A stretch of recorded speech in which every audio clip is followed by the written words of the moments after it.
voluntary unity, not imposed top-down unity, Lord.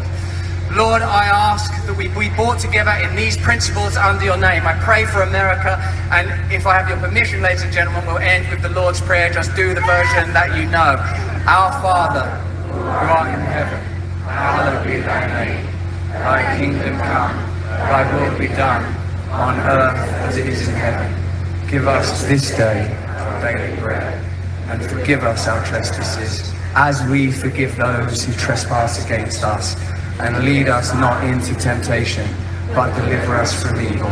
For thine is the kingdom, the power, and the glory, forever and ever. Amen.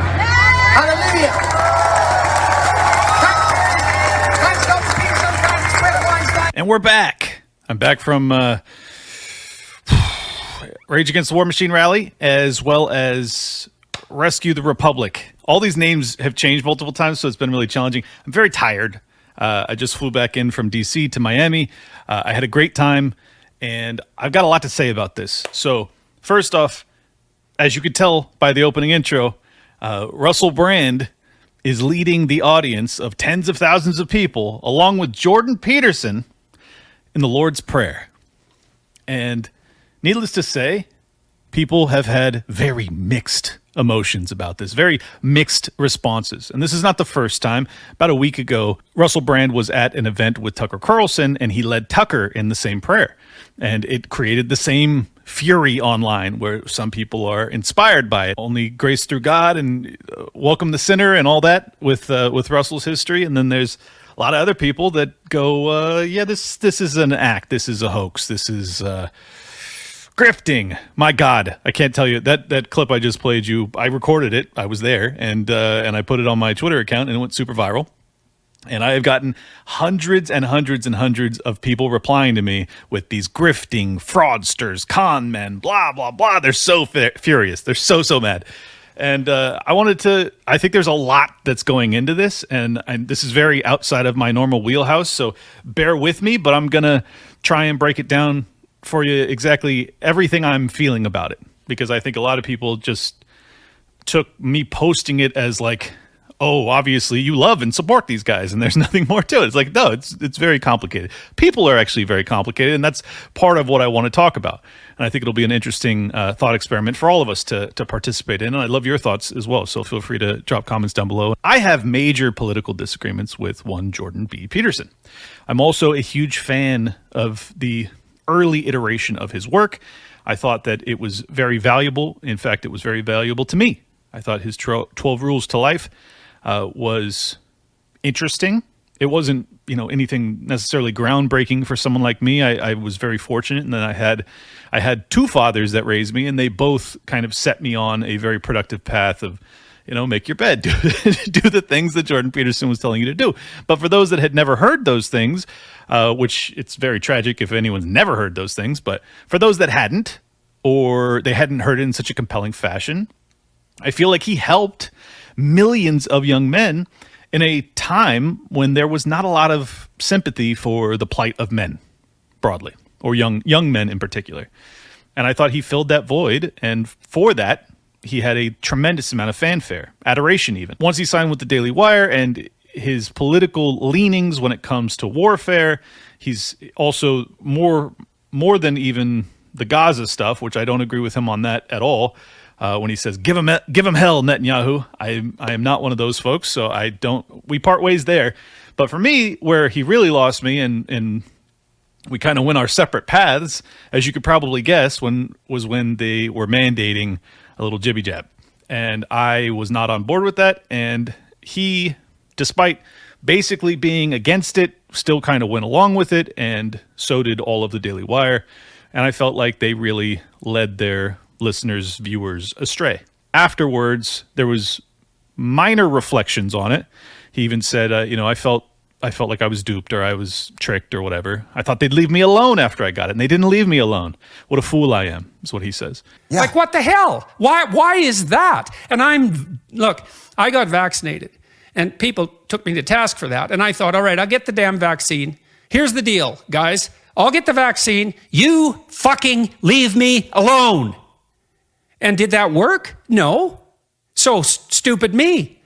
You know, that's how I feel about it. It's like, well, now I have to get tested for COVID when I come back into Canada. I have to get tested before I leave Canada. It just never felt as if there was enough recompense.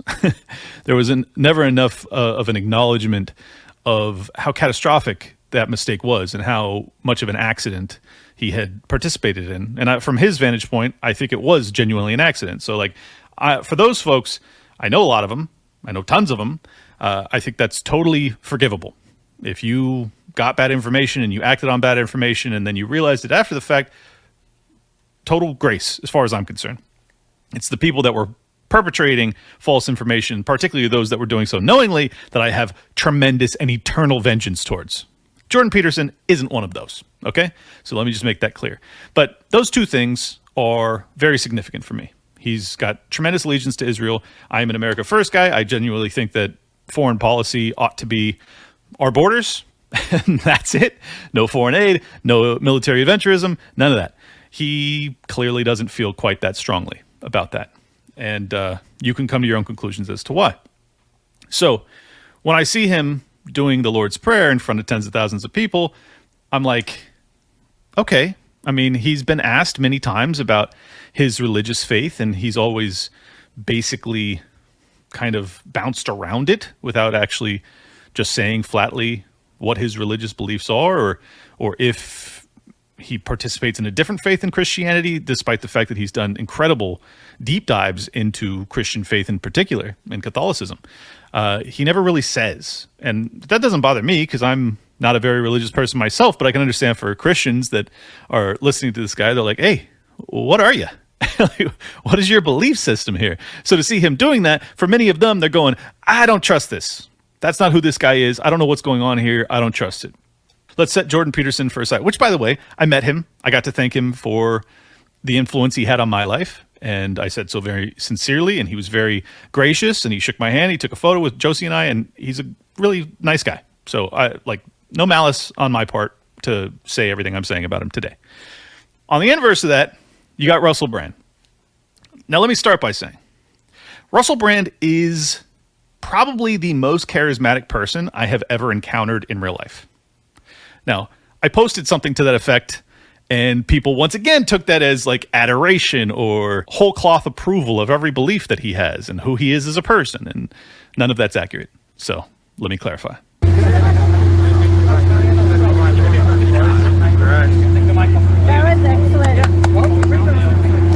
So for my listening audience, that didn't mean anything to you because it was just like a hum and the conversation's happening in the distance. But what happens is Russell Brand is being interviewed by Mario Nafal. I'm 20, 25 feet away. I don't know how far exactly.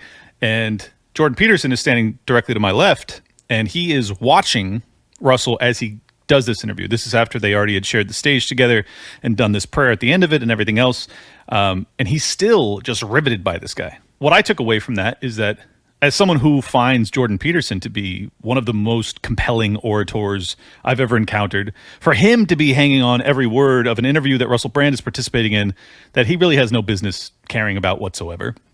And it's a really run-of-the-mill interview. There's nothing like super deep happening, but he's still standing there intently listening to every single word Russell Brand has to say and nodding along and smiling. And I'm just like, my God, if Jordan Peterson thinks you're that compelling of a speaker that he's going to, as he's surrounded by adoring fans, just focus in on Russell Brand as he gives these, soliloquies, that you got something, man. And he does. As someone who met him for the first time, or I didn't really meet him, I was just around him for a while. There's like a gravity well around this guy. Like a physical gravity well that's probably not really physically there. In terms of like how other famous people, like Tim Pool's there, Jordan Peterson's there, Dave Rubin's there, but like I'm famous in political commentating space. I'm not saying these people like uber famous, Tom Cruise level or anything. I'm just saying like they're known people. And they're all basically acting how normal people act around them, where they're kind of circling around Russell Brand. So anyways, what I'm saying is there's a hierarchy to fame that I was unfamiliar with. Call me naive. I am naive. I don't know how this shit works. It's the first time I've encountered it. And I'm watching it and I'm like, this guy is something else. This guy is next level, like allure, fame, something. There's just a gravity to this guy wherever he goes. There's just crowds that follow him wherever he goes. Like, everybody else has some fans here and there, but like their lives are relatively normal. This dude doesn't go anywhere and ever lead a normal life. Of that, I am certain after seeing what I saw over the past 48 hours. He has a very checkered past, to put it mildly. He's had allegations of sexual assault and other things that I have no idea the validity of. So let me just be very clear. I'm not going to try and convict this guy based off of these things that I've read on the internet. I really don't know. To the best of my knowledge, there has been no criminal charges brought against him. I believe that you are innocent until proven guilty.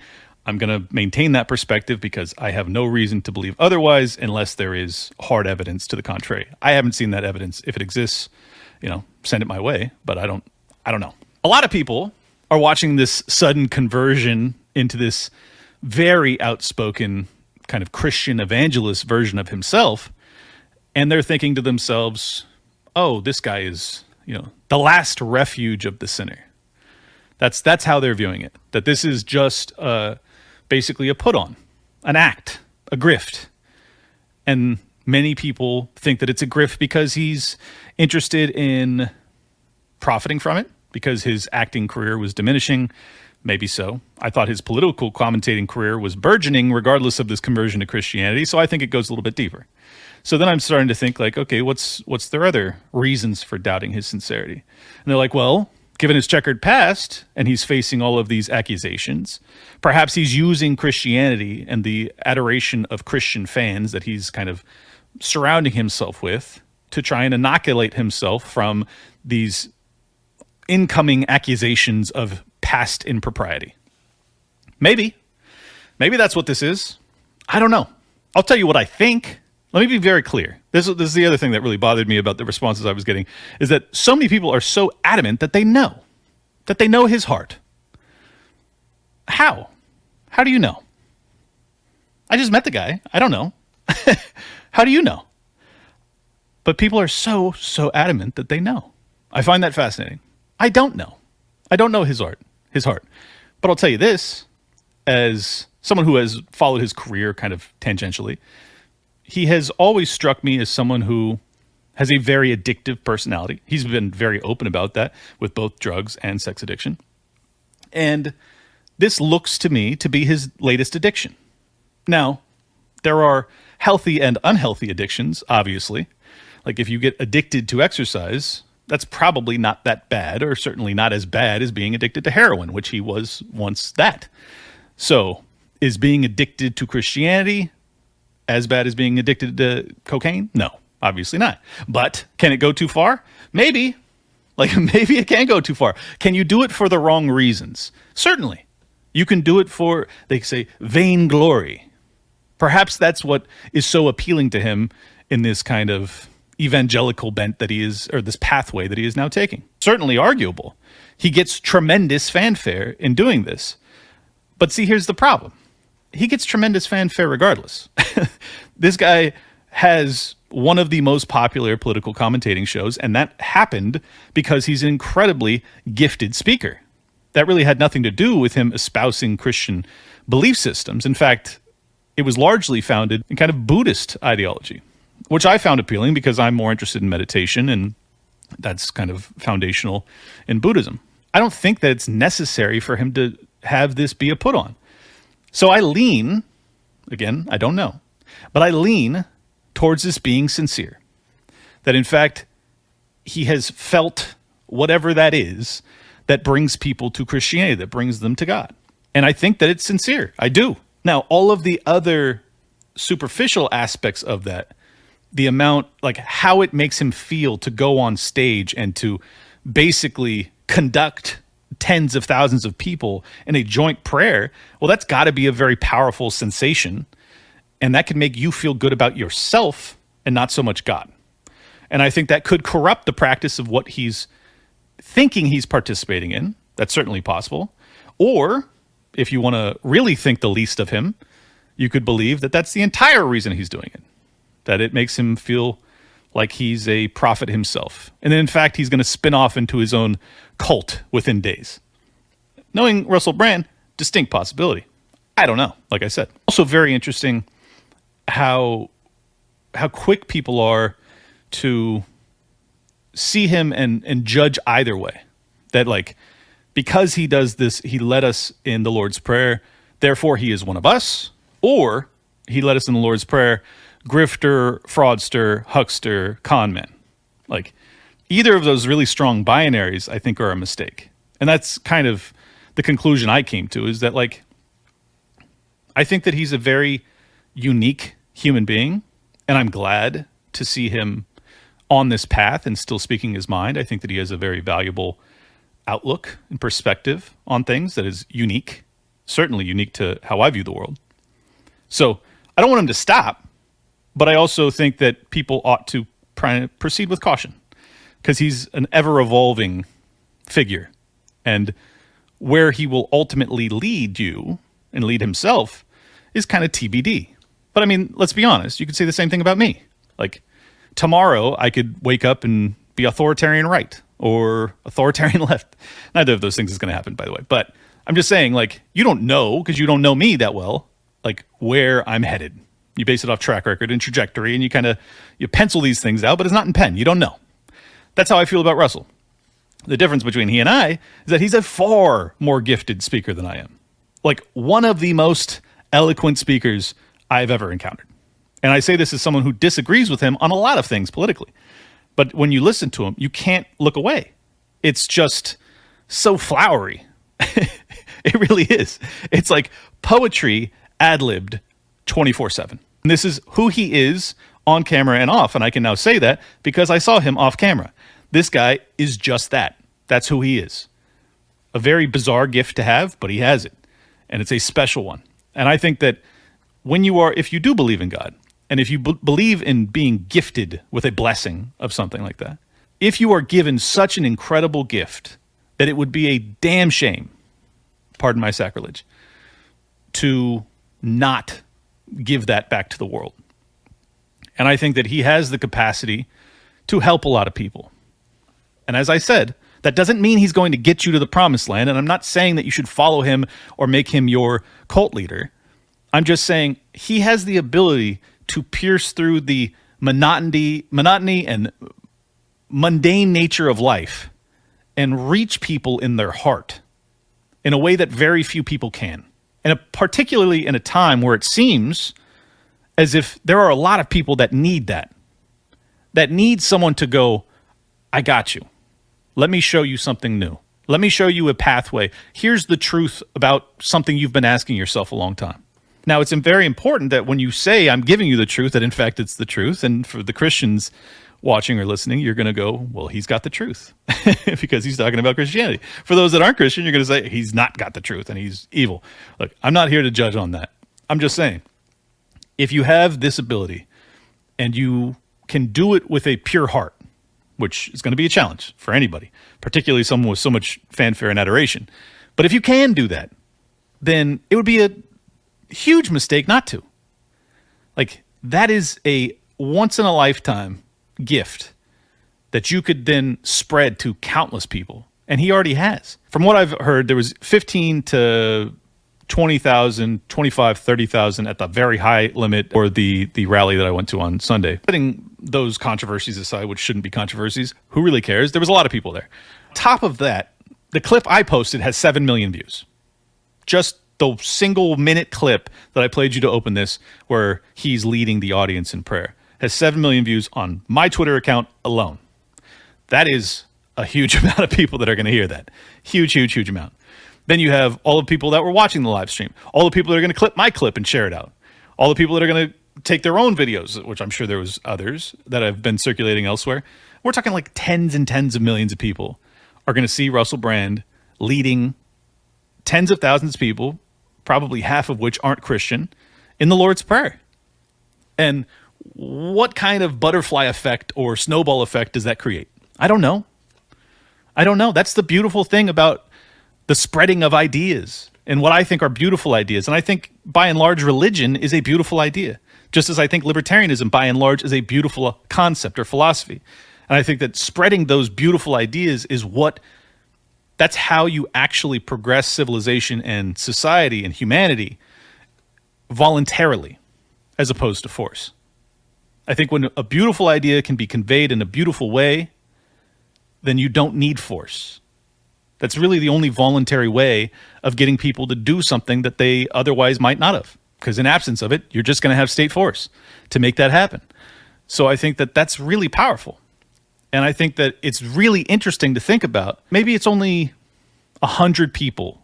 It's obviously a lot more than that. But say it's only 100 people out of the tens of millions of people that are going to see that clip that actually take those words to heart and they find God themselves. And then they raise their family in that way. And then their children do. Their neighbors start to go, hey, his life seems to have really turned around. I'm going to go talk to him and see what that's all about. That can change the world. It can change the world voluntarily. That's the key. That's really the key point that I wanted to get to, is that that's the only way. That's the only way, is to convince people with the truth and beauty of your ideas. Something that, to tie back to this opening rant, Jordan Peterson, of all people, taught me. That the power and the conviction and the sincerity and the emotion with which he conveyed his messaging was so impactful on me. It made me, as a child, kind of atheistic to agnostic to, what's this? What's that all about? This guy, who I think really highly of, speaks of God and Christ and the Bible in such a powerful way, even though he doesn't even acknowledge that he may be a Christian himself. I don't know. The love with which he talks about it, the passion. He comes to tears talking about, these stories, the way he can just delve deep into how that story affects us today, how the power of those words continue to impact all of us today. That's a lesson that I've never lost. And that's the gift that Jordan Peterson and Russell Brand have together. Once in a lifetime gifts. All right, twice in a lifetime since I'm talking about both of them. But you know what I'm saying? There's dozens, maybe 100 people that speak as well as these guys do. Some of you are sitting at home going, I hate both these fucking guys. What are you talking about? All right, they have enormous audiences. You have to admit that. They're obviously compelling to a very wide audience. So they've got something. I mean, no matter how much you hate their message, you have to acknowledge they have something that's compelling about them. Maybe you don't like Jordan Peterson this current iteration. All right, flashback to 2016, Jordan Peterson. Can you admit it then? Because that's when I fell in love with the guy. I was like, wow, powerful.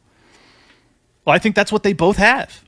And I think that's a very special gift. So, anyways, I guess in conclusion, if I'm doing conclusions now, I hope that they're sincere. And I say this as someone who's not devoutly religious by any stretch of the imagination, but I hope that you wouldn't do that on such a grand stage with such an enormous audience and do it if it weren't. Because I think that's what I try and convey to you guys all the time, is that whether I'm right or I'm wrong, I am telling you the truth as I see it. I would never lie and pretend as if I was Christian or Muslim or whatever, or a certain political affiliation or anything like that. Like all I really care about is that people are telling the truth.